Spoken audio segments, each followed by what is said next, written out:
So Mystery Theater presents...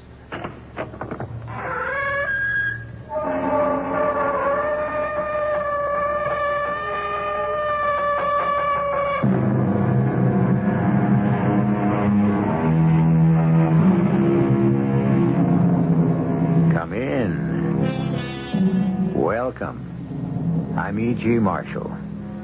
William Shakespeare's place as a poet is secure for all the ages. Yes, sometimes his towering reputation tends to scare away ordinary people. Strangely enough, the very people he wrote for, whom he fondly called the groundlings, because to watch his plays they swarmed to fill the floor of the theater where they had to stand. What drew them there? Plays of such fury, terror, excitement, suspense, and magic as the one you hear now. What did he say, Brutus? He was just playing with words, Caesar. I don't mean Cassius. I meant that voice I heard above the crowd. You didn't hear it, Brutus? No? Cassius? All right. Antony? Yes, I heard him. And his words? He said, Caesar, beware. Beware the Ides of March.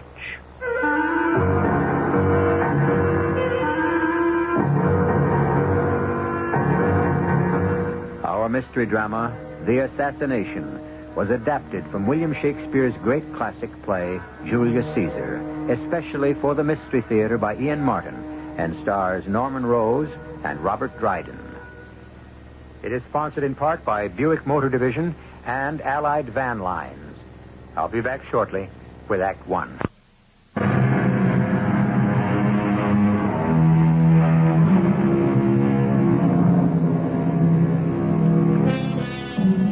In our era of politics, the manipulation of mass emotions by all media, the tragedy of civil war, and countries divided against themselves, perhaps no story that William Shakespeare dramatized is more timely than the fall of his benevolent dictator, Julius Caesar, and the consequent and ultimate disaster of civil war. This is the story of Julius Caesar as William Shakespeare shaped it, not in his words, but the pattern of the plot. I swear by the time we press through this crowd, the races will be over, Marcus Antony. The people gather wherever you go to show their love for you, great Caesar. I sometimes wish they were a little less faithful. Oh, no, I didn't mean that. Whatever love they have for me, I return to the citizens of Rome. To them, you are Rome. If that's true, then I am theirs. Even Calpurnia claims they come before her in my thoughts. The fate of any politician's wife. Am I not right, Brutus? Wouldn't Portia agree with me? You must ask my wife that yourself. For myself, I dare not. Oh, come now. You men are all the same. Oh, there you are wrong. Caesar stands head and shoulders above the rest of us. You see, you are no politician's wife. Ah? What am I, then? A statesman's wife. Or maybe more than that. What did you say, Cassius? I? Only agreeing with you, Brutus. What did he say? Cassius? Oh, he was just playing with words. I don't mean him. I meant that voice I heard above the crowd. The one who shouted at me. They all shout for you. This one could be heard above all the rest. A warning. You didn't hear it, Brutus? No. Cassius? Nor I. Antony? Yes, I heard him. And his words? He said, beware the Ides of March. That's what I heard. Was he a great, huge man with a beard streaked gray and piercing eyes? Yes, I think that one there. Oh, no. What frightens you, dear? I know him. A soothsayer. A man with second sight. Then we should take his first sight from him if he threatens Caesar. Oh. Let's not spoil a festive day. Leave him with his dreams. Besides, he warns of tomorrow. And today, the races are waiting. Come, let us go. Caesar, you are not going to stir from the house tomorrow, just the same. We shall see. Aren't you going to the course, Brutus?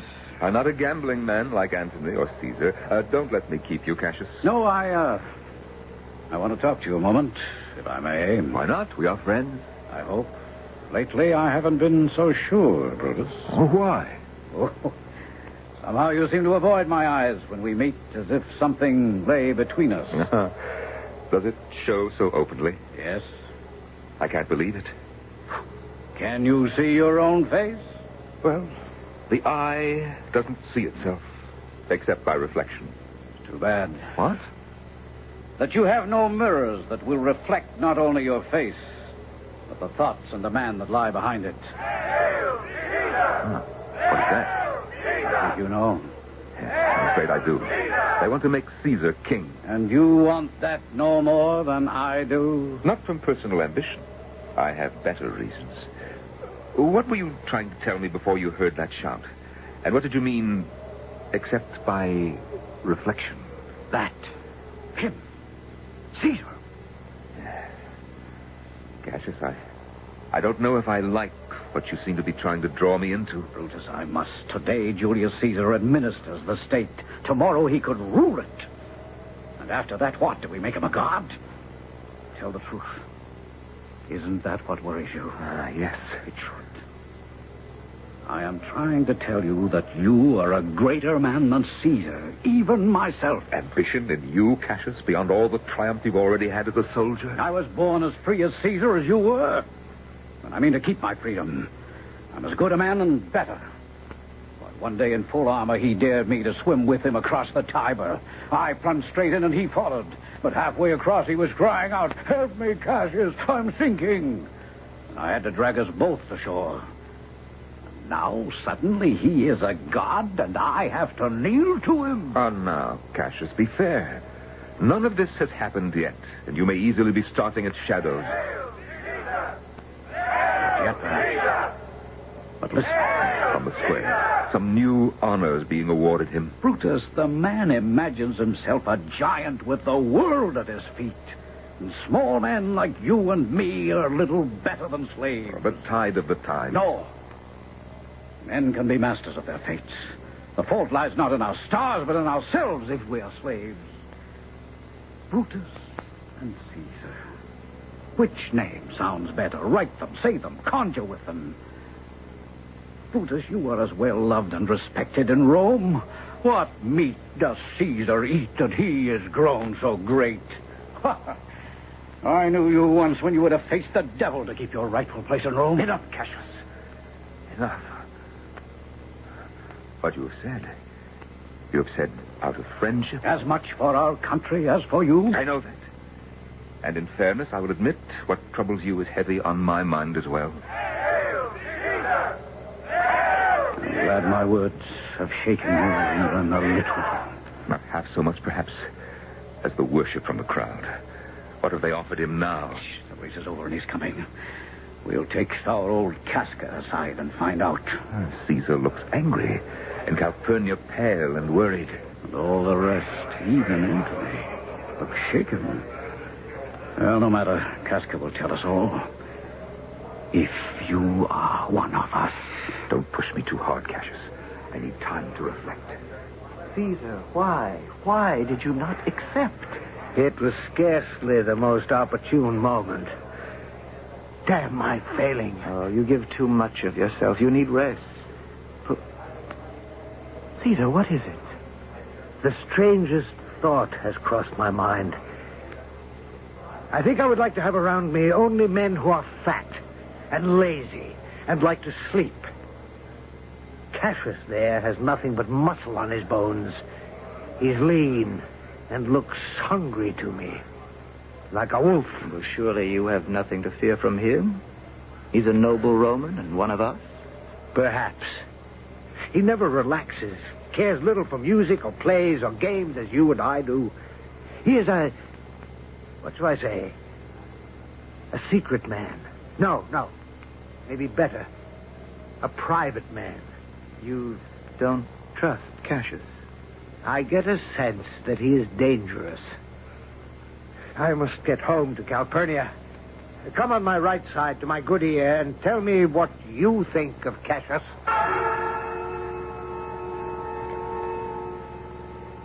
Now, Casca, tell me what happened in the forum.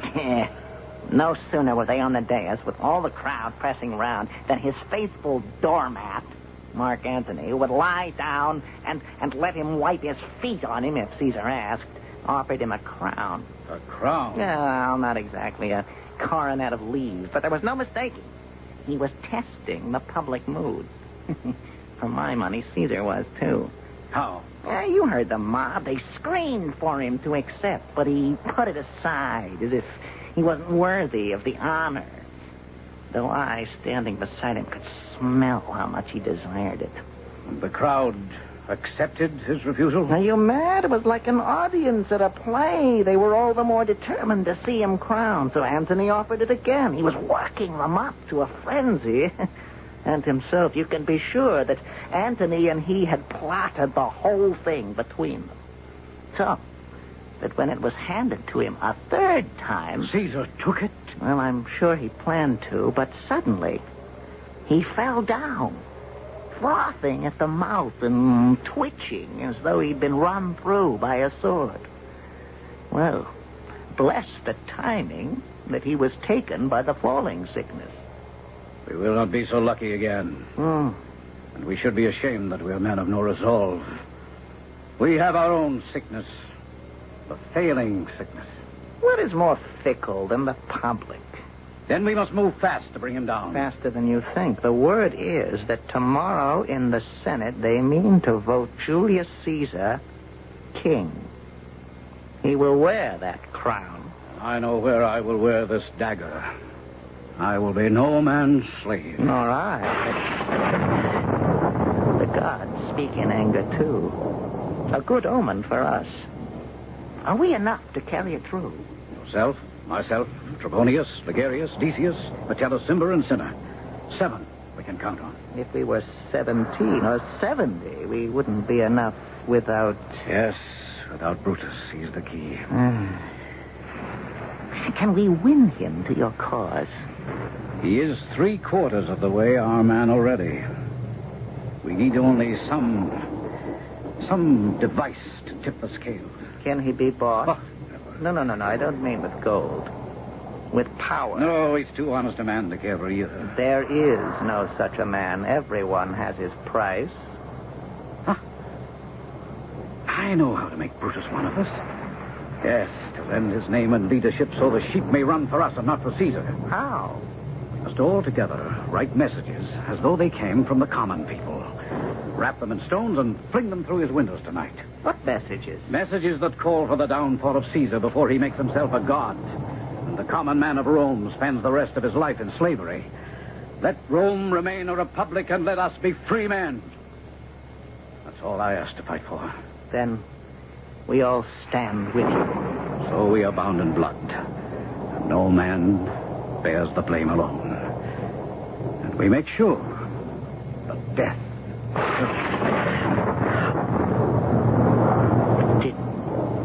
Did you see and hear that? See what? Above the Capitol. All shimmering with fire about him like a halo, and great forked bolts of lightning shooting from his hands. The soothsayer pointing toward Caesar's palace. Soothsayer? The one who cried out to Caesar on the way to the races, beware the Ides of March. I didn't see him. I'm less superstitious than you. But I will take it as an omen. Tomorrow. Tomorrow is marked for Caesar's fall. The gods themselves demand it. We are only the instruments of his revenge. Well, then we'll meet at daybreak before Brutus' house. And if I know my friend, who by then must think the people as well as us have condemned Julius Caesar, then he will lead us to the assassination.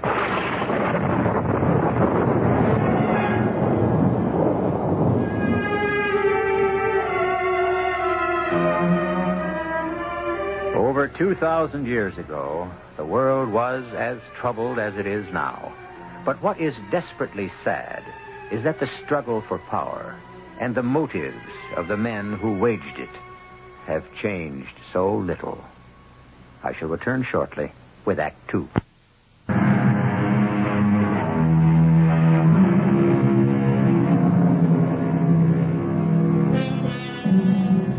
The night before the prophesied doom of the Ides of March, the elements provide a fit setting for the gathering storm. That 15th of the month, the city of Rome is racked by a wild electrical storm. A storm that disturbs everyone's sleep. Brutus, disturbed enough himself, is kept awake by his frightened wife, Portia.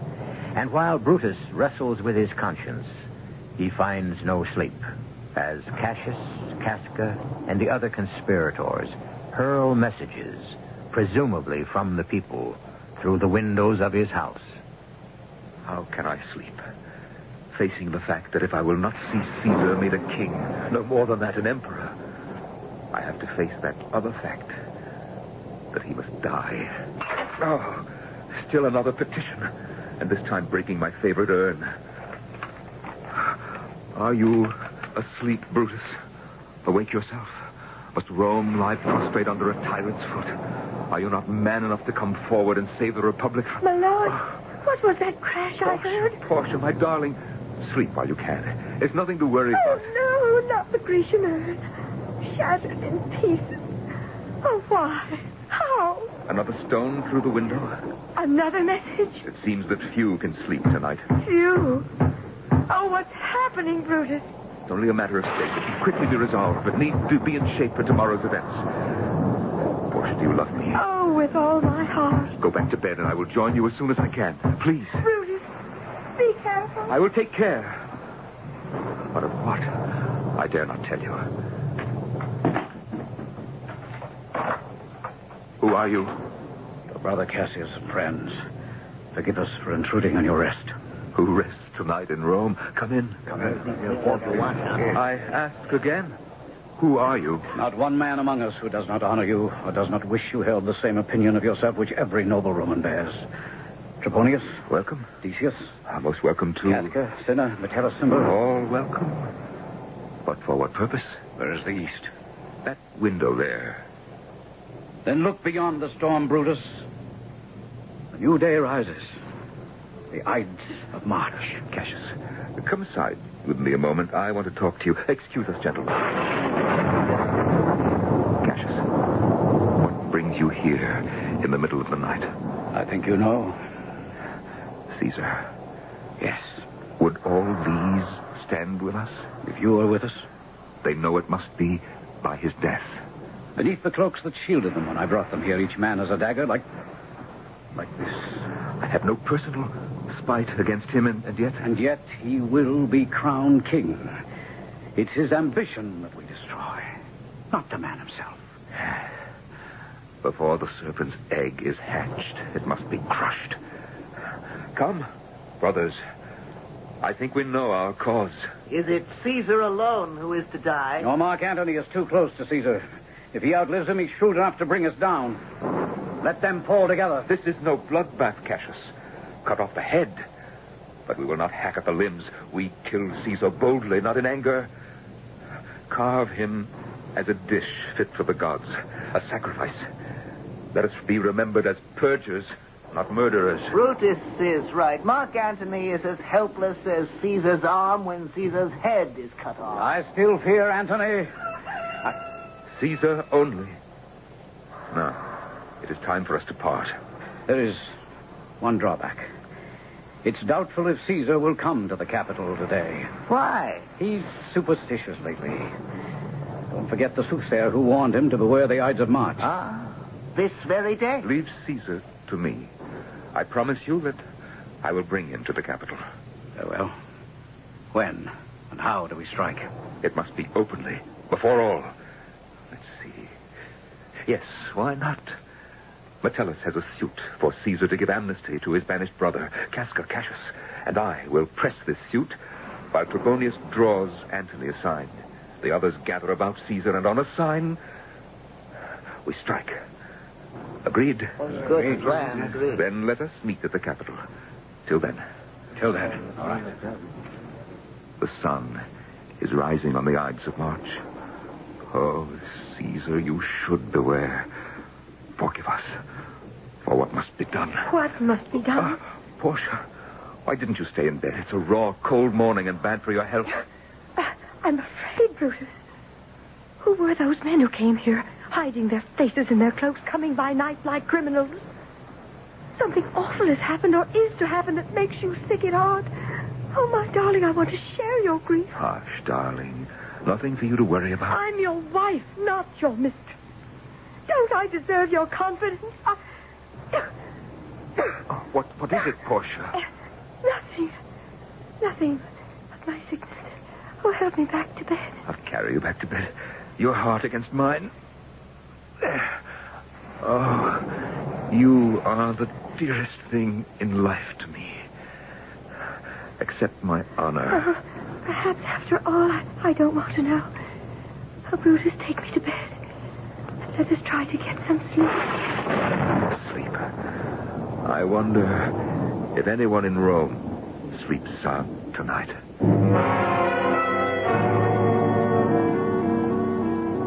Good morning, Caesar. Brutus, what are you doing up so early on this miserable morning? I came to walk you to the Senate House. God, what a night this has been. My poor wife, racked by nightmares, crying out 3 times in her sleep, "Help, they're murdering Caesar!" In her sleep. At least she did better than I did. I found the thought of having my throat cut kept me uncomfortably awake. I'm not sure I should go to the capital today. Not go today, but... Caesar, where are you? Forgive me a moment, Brutus. Calpurnia is calling me. Oh, may I wait? I want to talk to you further. By all means. I won't be long. Who's outside with you? Brutus. Brutus? What is he doing here this hour of the morning? He came to walk with me to the Senate House. No, Caesar. You're not setting foot out of this house today. I must, Calpurnia. It is expected of me. My beloved, for your own sake. It has been a week of ill omens. My sleep has been one long nightmare, and I tell you, that man yesterday who warned you to beware, he made my blood run cold. Who can fly in the face of fate? If there are omens and predictions, there is much for the common man as Caesar. There are no comets in the skies when beggars die. The heavens light up only for the death of princes. And cowards die many times before their deaths. The valiant taste death only once. How can a man fear death, knowing that it cannot be avoided, and will come when it will come? If you have a heart, listen to me, my darling. Well, to please you then, I will stay home. Oh. Come, let us tell Brutus. He can carry the message. Good morning, man. What, Caesar? You're not dressed. It's getting late. I am not going to the capital, Brutus. Will you tell the senators that I cannot come today? Perhaps I should say, dare not. No, both are false. Simply say, I will not. Brutus, say he is sick. No lie. Just tell them, Brutus, I will not come. I ask you to give me some reason to give them when they ask why not. It is my will. That is enough. He was warned to beware the Ides of March. By a rag picker who dreams of having second sight? If he had true insight, what he would have said was, all hail the Ides of March. For I must tell you now what the Senate is waiting to tell you itself. Today, you will be offered a crown and made our king. Let them make him king tomorrow. Calpurnia, you know these senators and their pride as well as I do. Can we be sure they will stay with their resolve if I must tell them how lightly Caesar prized the crown they offer? Oh, forgive me, Caesar, if I speak openly. Unless you do not want the crown. Not want it? My greatest ambition, the culmination of all my life. Come, Calpurnia, help me with my robe, for I must not keep Brutus or the Senate waiting.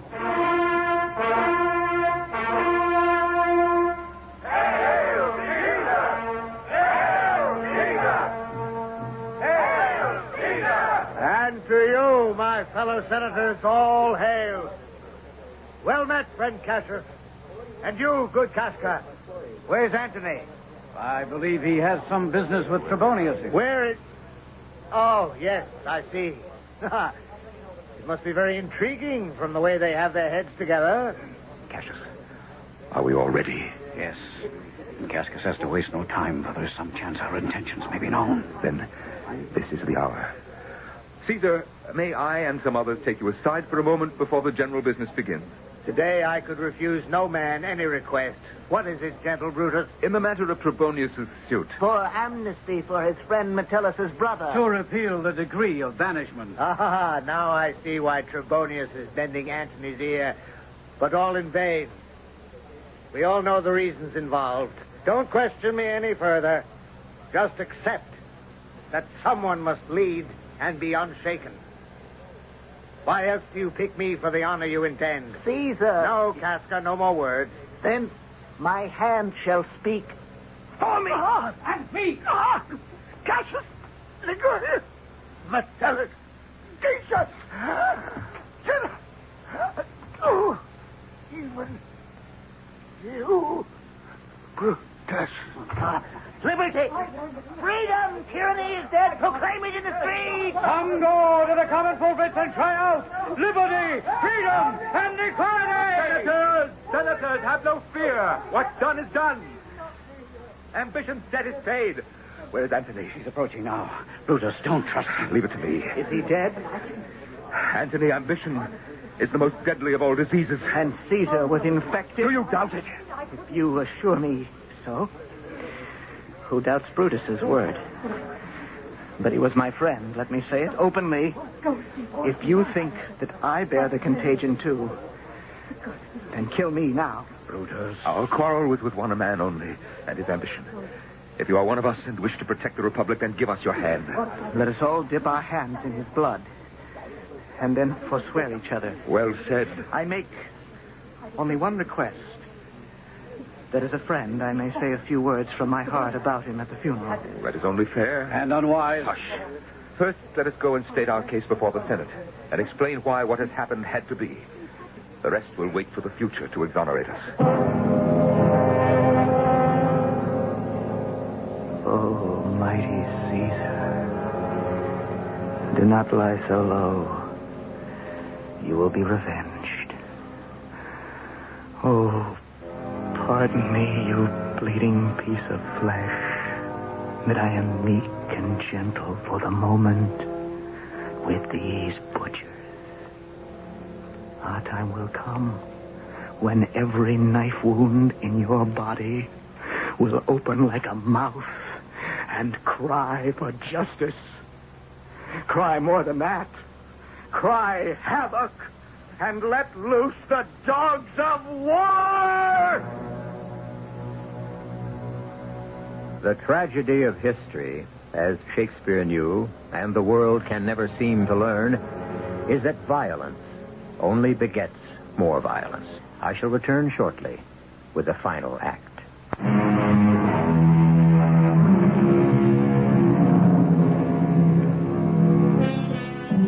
Over 2,000 years ago, Julius Caesar was cut down in bleeding ribbons by a cabal of his fellow senators. Whatever Caesar's motives may have been, his death is fait accompli. And we are about to face the chaos of a country in disorder. It is the day of Caesar's funeral, and he lies in state in the Forum.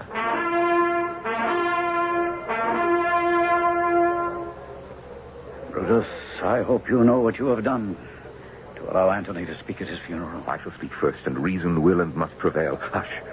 Greetings, Antony. To you and brave Cassius.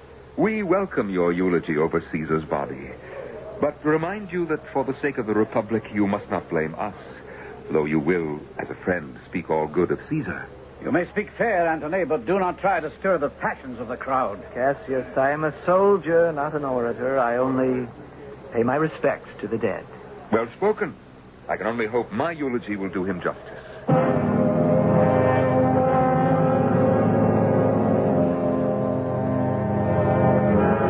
Romans, countrymen, hear me for my cause.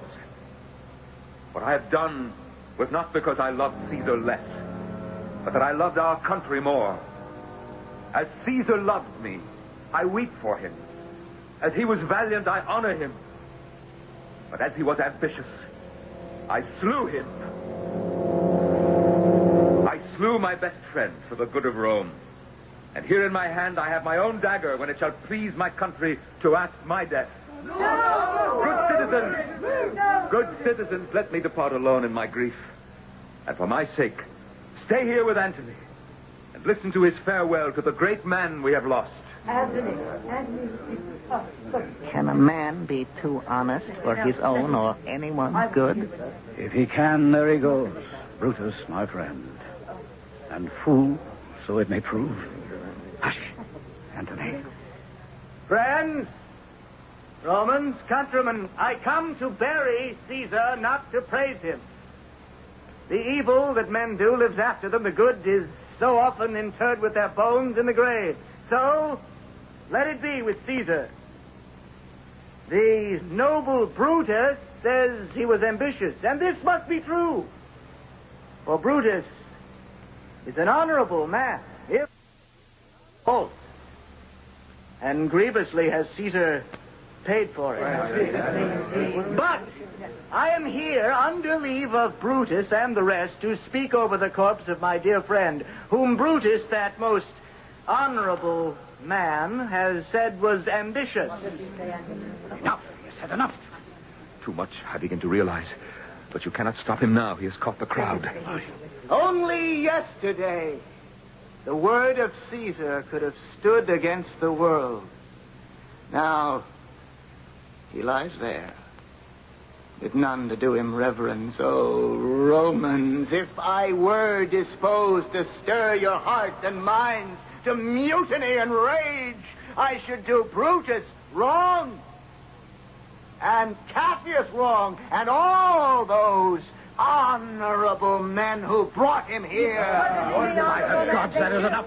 I'll drive him from the pulpit. If you dared try, the crowd would pull you apart. I made a mistake to give Antony a forum. Do you see this parchment? It is his will. His will. Quiet, gentlemen, if you have tears, prepare to shed them now. Think of this mantle pierced by envious daggers. Here, Cassius. Here, Casca. Here, the unkindest cut of all, where Brutus, whom Caesar dearly loved, ran him through with a mortal blow. Why? For ambition! To save you against power, a tyrant, a dictator. Now, then, I read. Here is his bequest to what he loved best of all. You, the citizens of Rome. To every single one of you, he leaves 75 drachmas. To all of you, he leaves his private walks, his arbors, orchards, everyone this side of the Tiber, to you, and to your heirs forever to walk abroad as free men. Here was a Caesar. When will there come such another?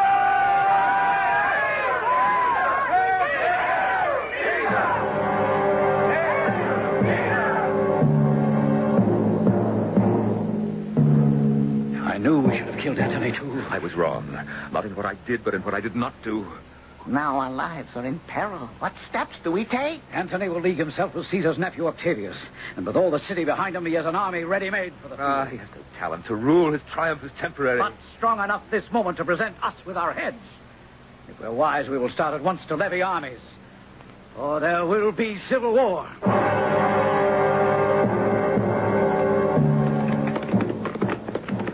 Brutus, my brother, you have wronged me. I do not wrong my enemies. How could I wrong a friend? You have condemned one of my men for taking bribes from the Sardinian. I have? In times like these, we cannot question every man's honesty if we have need of him. At any time, I can. And I tell you frankly, Cassius, that you yourself are accused of having an itching palm. By God, if you were not Brutus, I would run you through for that. Did we bleed Caesar for anything but the sake of justice? If we did it to enhance ourselves, to live by bribes, to dirty our hands for money, then by God, I would rather be some dog, my tail between my legs, baying at the moon. You call me dog? I won't take it. I'm a soldier older than yourself, abler than you in practice. You are not, Cassius. You expect me to take this? Aye, and more. When Caesar lived, he would not have dared move me like this. You wouldn't have dared tempt him like this. Don't count too much on friendship. You may drive me to do what I may be sorry for. You have done things you should be sorry for. I sent for gold to pay my legions, and you denied me. Oh, a misunderstanding. A fool brought my answer. If you believe me so false a friend, then here, take my dagger and strike as you did at Caesar. For now I know when you hated him most, you still loved him better than Cassius. Sheathe your dagger. Be angry when you will. Do what you will. And I shall pass it off with a laugh. Oh, Brutus, forgive me. Can you not remember I was born with my mother's temper? Then, if we quarrel again, I'll blame it on your mother. Oh, come, give me your hand, old friend. And my heart. I have need of both. I never thought I would see you so angry. Now you find me sick of many griefs. Most of all, Portia is dead. How did I escape your killing me when I angered you so? How? What had I left her to live for? She saw the end more clearly than we. What end? That we die in battle. We are outnumbered and hemmed in. Well, I'll see that tomorrow. All things look better with a good night's sleep. Brutus! Marcus Brutus! Marcus Who's there? Brutus! Who speaks? Who's without there? My voice speaks to you from within, and with many mouths, the mouths of all my wounds. Great Caesar. No longer great. Why must you haunt me? Ask yourself that question, or ask me again when we meet at Philippi.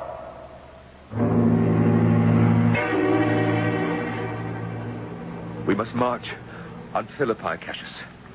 I don't agree. There is a tide in the affairs of men, which taken at the flood leads on to fortune. We must sail with the tide or lose all. Or lose all sailing with the tide. This day, one way or another, will end what was started on the Ides of March. On to Philippi!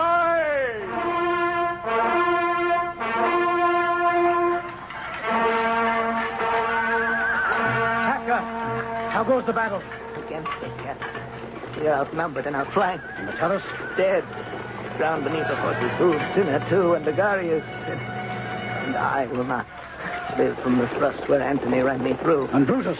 Surrounded, held at bay like a stag, the hound yapping at his feet. Oh, what kind of coward am I? I will not live to see my best friend taken, and no man shall take me. How is it with you? No enemy shall take me but death. Then let me join you. Here. With this good sword I ran Caesar through. Take it by the hilt. No, Casca. Yes, Casca. Would you have me live a slave when I can still die free? Now, my face is covered. Guide the sword and strike. Well, struck. Noble Casca. Oh, Caesar, you are revenged. And with the sword that killed you. You, fellow, are you not servant to Brutus? Yes, master. Go bring him the news of all who are dead. And tell him to flee. You can add Casca's name to the list.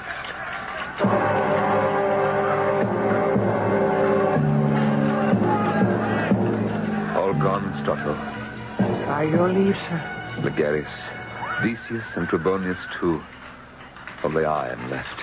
I have learned too late that great ends never justify small means.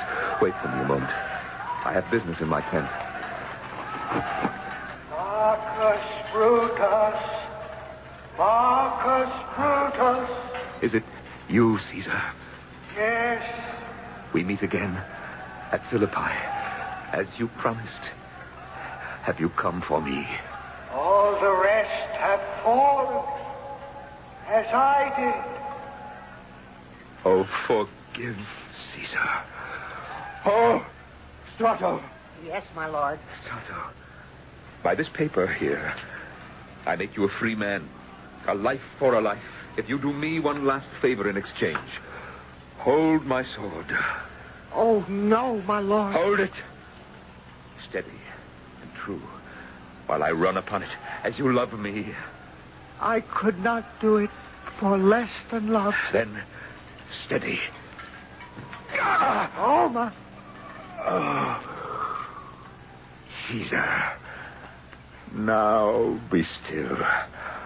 I killed you, not with half so good a will.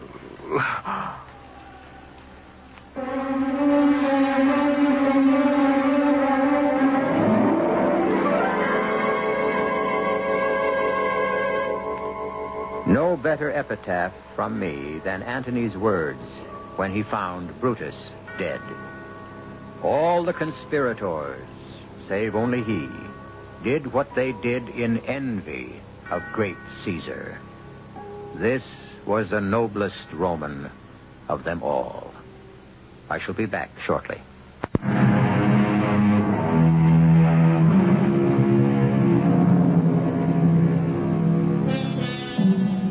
So many people shy away from Shakespeare, afraid of the imagery of his poetry, that he is hard to understand and his plots are hard to follow. We hope now that you will find he wrote of men and women not so unlike you and me, except for the customs of their time, but flesh and blood, and as exciting as any tale we may have brought you on this series. Our cast included Norman Rose, Robert Dryden, Joan Shay, Russell Horton, and Ian Martin. The entire production was under the direction of Hyman Brown. And now, until next time, pleasant dreams.